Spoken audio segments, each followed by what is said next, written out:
Hello, and welcome back to A Look into Hip Hop, a series where I look into different rap and hip hop artists and certain features that make them stand out. Today's artist was one of the most influential members of the rap game, releasing 5 studio albums, even more collaborative and compilation albums after his death, starring in 11 separate films and having over 15 biographical/documentative films made on him all the way up to this year. It is apparent about the size of the impact he made on this world. Welcome to A Look into Hip Hop, Part 1, Episode 3, Tupac Shakur.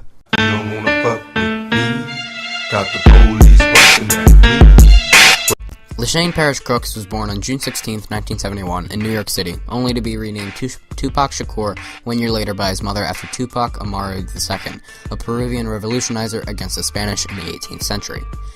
13 years later, in 1984, Shakur and his family moved out to Baltimore, Maryland, where he would soon become good friends with Jada Pinkett Smith.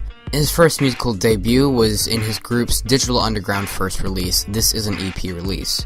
In November of that same year, he released his first solo project, Tupacalypse Now, which is hailed by critics and fans today as one of his best albums, despite not hitting any top 10 billboards. For the next 5 years, he would go on to release another 4 albums and begin to act in several feature films. Despite his fame and fortune, things went sour quickly. On September 7th, 1996, at around 11:15 p.m., Shakur was riding to a club when a white sedan rolled up next to him. The driver rolled down the window and shot Shakur 4 times before speeding off, with Shakur dying 6 days later on September 13th, 1996. Tupac's death rattled the world, with many wondering who and why. There is no doubt in anyone's mind that this contributed to Shakur's massive fame, but was in no way even close to being one of the main factors of it. Tupac's voice, elegant lyrics, and attractive flow raised the hip-hop and rap scene to a whole new level no one had even thought of.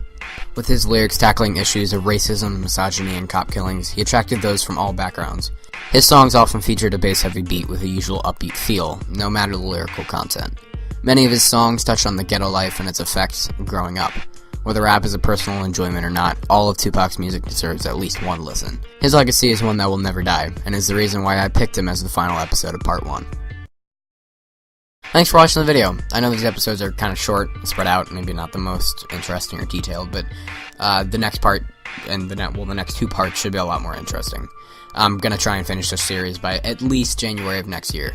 If you enjoyed this, leave a like and feel free to comment any feedback. That's all for now, and I'll see you in the next part of Look into Hip Hop. Dislikes. Took an L but turned my losses into learning, and I'm earning, so can't fucking turn it. All you trying to